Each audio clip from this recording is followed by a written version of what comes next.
ازيكم يا شباب؟ ايه الاخبار؟ اتمنى تكونوا بخير. النهارده ان شاء الله هنتكلم عن ال properties والاكشنز، وكمان هنعمل book order system ولكن بسيط جدا يعني. طيب، الفكرة كلها ان احنا دلوقتي عملنا حاجات في المرة اللي فاتت ولكن مش عارفين اسمها ايه. يعني ده مثلا عملنا variable اسمه quantity، وده عملنا method اسمها increase، وعملنا مثلا تانية اسمها decrease و reset quantity، وخلاص على كده صح؟ ولكن الكلام ده مسموش ده variable، وده مسموش increase و decrease method. الكلام ده اسمه action، والquantity دي اسمها property أو state. وكمان الكلام ده مينفعش إن هو يكون مكتوب hard coded زي كده، لازم إن هو يكون موصول بموديل، والموديل ده هيكون فيه الدومين business logic بتاعنا. فعشان كده احنا محتاجين نبدأ في نعمل overview كده سريع للفيتشر بتاعتنا. أول حاجة هنعمل adjust للorder quantity، بنعمل increment و decrement عن طريق البوتنز عادي جدا زي ما احنا كنا عاملين المرة اللي فاتت، ولكن المرة دي بشكل مختلف. هنتعرف على subnet event، وهنتعرف على ازاي ان احنا نعمل reset للفورم، وفي نفس الوقت هنعمل limitation بحيث ان هو ما نعديش الستوك مثلا موجود جوه البوكس موديل. فتعالوا ان احنا نبدأ بنعمل create للبوك موديل اللي هو بالنسبة لنا هتكون الدومين لاير. تمام. في العادي ممكن نعمل PHP artisan make migrate، وبعد كده في الآخر نعمل make model، ولكن أنا بفضل إن هو أعملهم هما الاتنين مرة واحدة في نفس الكومن. فهنا هقول PHP artisan make model، واللي هو هيكون book model dash m، بمعنى اللي هو اعمل لي migration كمان معاك. هنروح كده على الداتابيز، بعد كده نروح على المigration، هنلاقي قدامنا عندنا create للبوكس table. هنا في البوك تيبل هنبدأ احنا نكريت السترينج اللي هو هيكون تايتل، وهيكون كمان عندنا decimal واللي هو هيكون البرايس، وهيكون عندنا integer اللي هو هيكون الستوك. ده بالنسبة للبوك تيبل for now يعني. بعد كده ممكن نقوله هنا php artisan migrate. بعد كده نروح على الاب، وبعدين نروح على المودلز. بعد كده هنلاقي البوك دوت php. هنا هنضيف له الفيلابل properties، واللي هي هتكون التايتل والبرايس والستوك. بعد كده هنقوله هنا business logic هتبقى هنا. business logic احنا عندنا 3 functions عاوزينها، اللي هو من order quantity وال max order quantity، وفي نفس الوقت عاوزين اللي هو is in stock.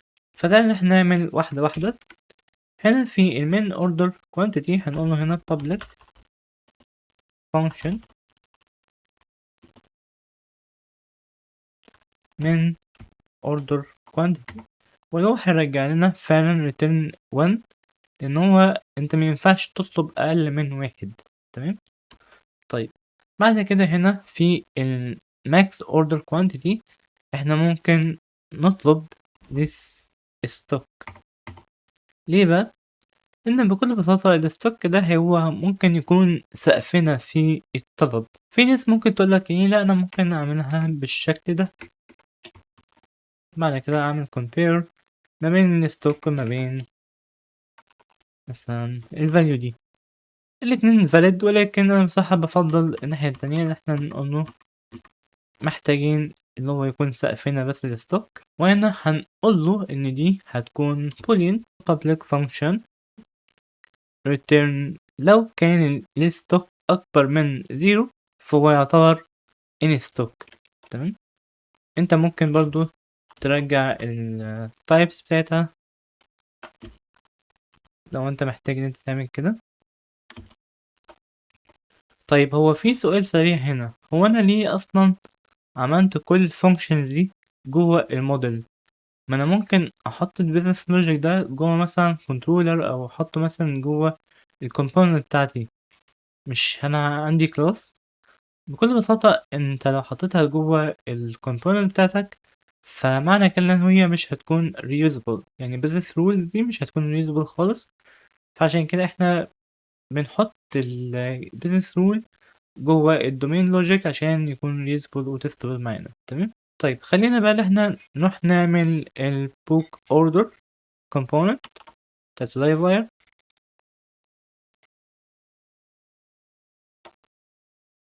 وطبعا بالنسبة ل version 4 فهو كده هيعمل لنا component واحدة في resources، في view، في component هنلاقي هنا البوك اوردر plate. ممكن نستخدمها على طول، او لو انت حابب الطريقة القديمة اللي احنا نروح نعمل هنا في اللايف واير كلاس جديد بنفس الاسم ده، ان هو بنفس الاسم اللي هو بوك اوردر مثلا، فانت هتلاقي الطريقتين موجودين. تمام، ما فيش مشكلة عندك. انا بالنسبة لي عاوز استخدم الطريقة دي المرة دي عشان بس يكون عندنا فكرة عن الطريقتين. احنا المرة اللي فاتت استخدمنا الطريقة اللي هي منفصلة اللي هي بتاعة الفيرجن 3، وهنا هنستخدم الطريقة الخاصة بفيرجن 4. تمام. هنا هنبدأ ان احنا نعمل initialize ل component properties، او في قول اخر هتكون ال state. طيب ال state دي او ال properties دي هيبقى شكلها عامل ازاي؟ بكل بساطة هيكون نفس اللي انت كنت عامله المرة اللي فاتت. يعني مثلا احنا ممكن نعمل quantity مثلا equal 1.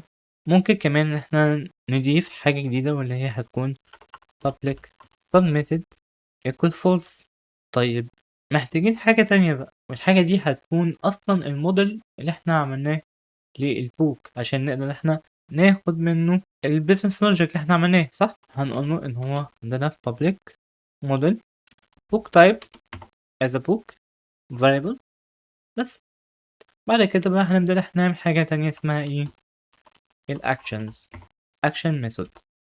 والاكشن method بقى زي مثلا ال public function increase، ولكن هنا بقى المفروض احنا نحافظ على constraints اللي احنا عملناها. يعني مينفعش احنا نعمل increase وخلاص. يعني مثلا المفروض احنا نشوف هل ال quantity هتكون أصغر من ال max order quantity ولا لأ. لو أصغر يبقى معنى كده إن احنا ممكن increase عادي. صح؟ يبقى نعمل هنا if لو ال this quantity، نعمل برضو this. بعد كده هنا نقول book، بعد كده نقول له max order quantity على حسب اللي احنا كتبناه هنا max order quantity بالشكل ده. فممكن احنا نعمل quantity plus plus او plus كل 1 بحيث لو يزود معانا واحد كل مرة. ده بالنسبة للإنكريز. طيب بالنسبة بقى للديكريز function أو الديكريز action هنعمل ايه؟ هنقول له لو this quantity أكبر من نفس الحوار this book من order quantity، فمعنى كده اللي انت ممكن تنقص عادي جدا. بمعنى كده اللي احنا ممكن نشيل دي ونعوضها بواحد، ولكن بدل ما احنا نخليها هارد كودد بالشكل ده، لان احنا ممكن نغير بعد كده في بوك موديل واحد ده مثلا نخليه 10 مثلا، او مثلا ده يكون دايناميك في الاخر. ما نقعدش نغير فيه كل كومبوننت واحدة، لا احنا نغيرها في مكان واحد يبقى one source of truth، بعد كده تتغير في كل حاجة. بعد كده الاكشن اللي معانا هو reset للاوردر. هنا public function reset order، واللي هو هنرجع الكوانتيتي تاني للمين اوردر كوانتيتي في حالة اللي هو مثلا عمل ريست والسبميتد هتكون بفولس مرة تانية، او حتى لو هو عمل سبميت تمام فاحنا برضو ممكن نعمل ريست تاني عشان الفورم ترجع زي ما كانت. واخر حاجة واللي هي هتكون submit الاوردر. فهنا احنا بنسيموليت الاوردر submission. طبعا هنخلي submitted equal true، دي حاجة كويسة.